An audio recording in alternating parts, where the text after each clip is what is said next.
Welcome to The Explainer. Today, we're diving straight into a fascinating and intense part of history. Long before the glittering skyscrapers and massive oil wealth that define the modern Arabian Gulf, this entire region survived on a completely different, incredibly perilous economy. We're talking about what might just be the world's most dangerous job. A time when pearl divers plunged deep into the Gulf with almost no equipment, relying on just one single breath. It's a story of sheer survival, extreme luxury, and incredible human endurance.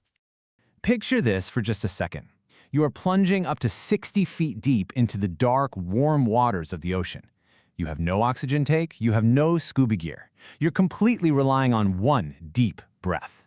You're down there utterly alone in the claustrophobic depths, desperately scanning the seabed for oysters, knowing your air is running out by the second. For centuries, this was the daily, harrowing reality for the men who harvested the Gulf's absolute most prized treasure, natural pearls. And here is the really crazy part.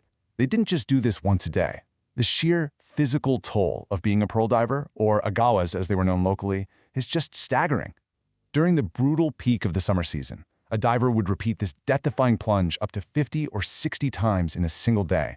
They would spend months out at sea, enduring this grueling cycle of holding their breath for over a minute, rushing to the surface to gasp for air, and then going right back down. So how exactly did they pull this off?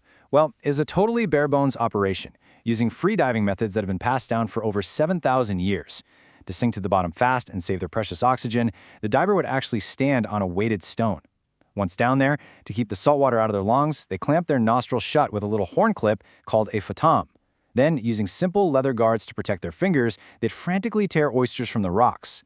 Finally, when their lungs were absolutely burning, they'd yank on a rope which signaled the crewmate up top to haul them to the surface as fast as humanly possible. You know, we usually associate pearls with high fashion and glamour, right? But the visceral reality of extracting them was horrific. That minimal gear offered basically zero protection. These guys faced paralyzing stings from jellyfish and devil rays on a daily basis. The constant, rapid changes in water pressure led to ruptured eardrums and severe respiratory hemorrhages.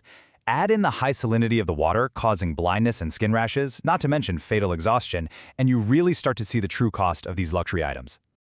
To actually survive all this, the crew on the Pearling Dhow operated under a remarkably rigid hierarchy. Every single man's life literally depended on the guy above him. At the very top, you had the Nakoda, the captain, whose word was law. Under him was the Mujiddimi, who kept everyone in line. Then you had the Gawas, taking the ultimate risks underwater. But honestly, the most vital bond was between the diver and the Sipe, the puller. The Sipe stood up on the deck under the scorching sun, holding the rope. If he lost focus for even a second or passed out from the heat, the diver below would drown.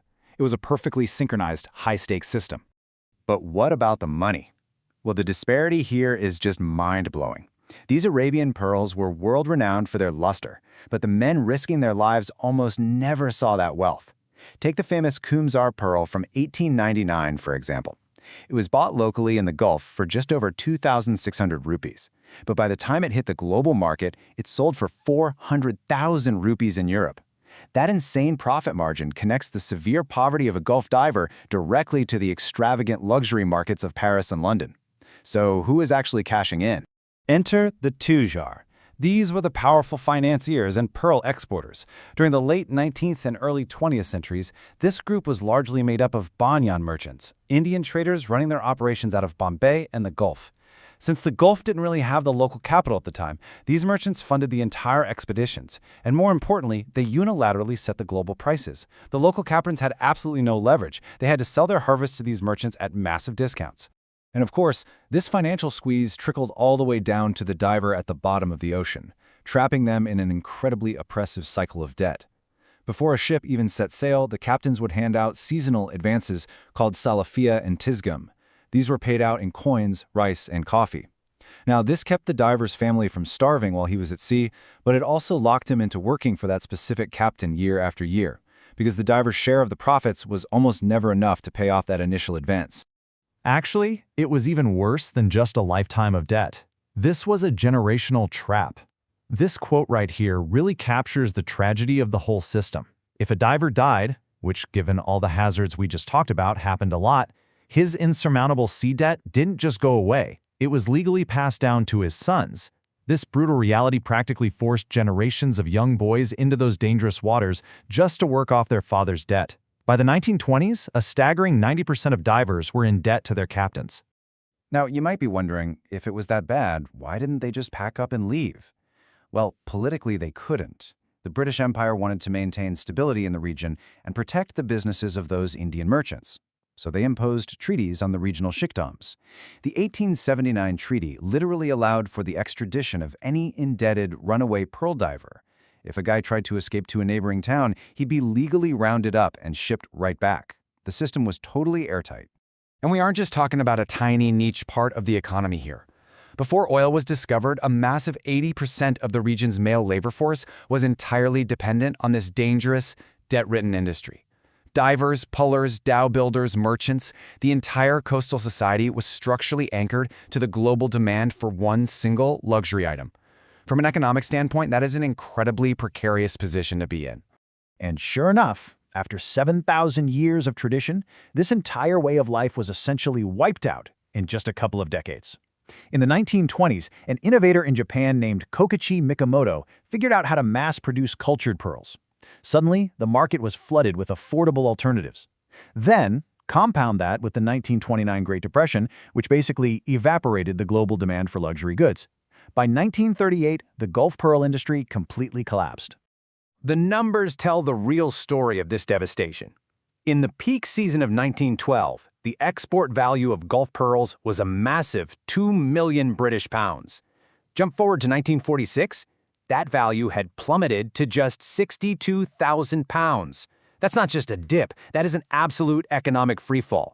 Merchants went bankrupt overnight, the fleets were abandoned, and a massive workforce was suddenly left with literally nothing. The aftermath of this was beyond brutal. And to make matters worse, this collapse perfectly coincided with World War II. Submarine warfare in the Indian Ocean severely disrupted international shipping routes, meaning they couldn't even import food. The combination of the pearling collapse and the war brought these coastal populations to the absolute brink of starvation.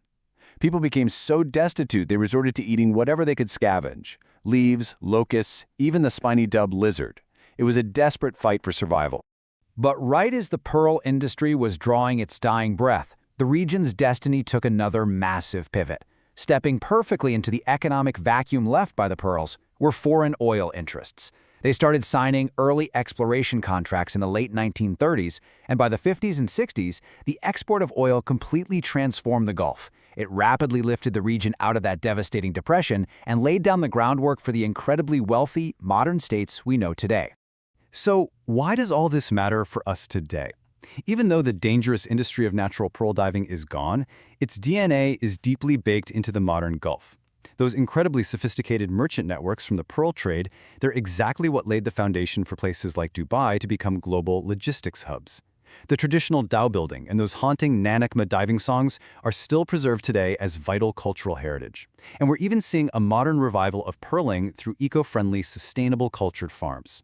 It's an absolutely wild story of extreme hardship, debt, and ultimate human resilience. We're talking about an entire civilization built around a single, highly dangerous job, which was completely upended by an innovation happening halfway across the globe. It really puts our modern economy into perspective, right? The pearl trade seemed totally invincible for thousands of years, until it just wasn't. So when the world shifts again, how will today's economic giants survive the tide?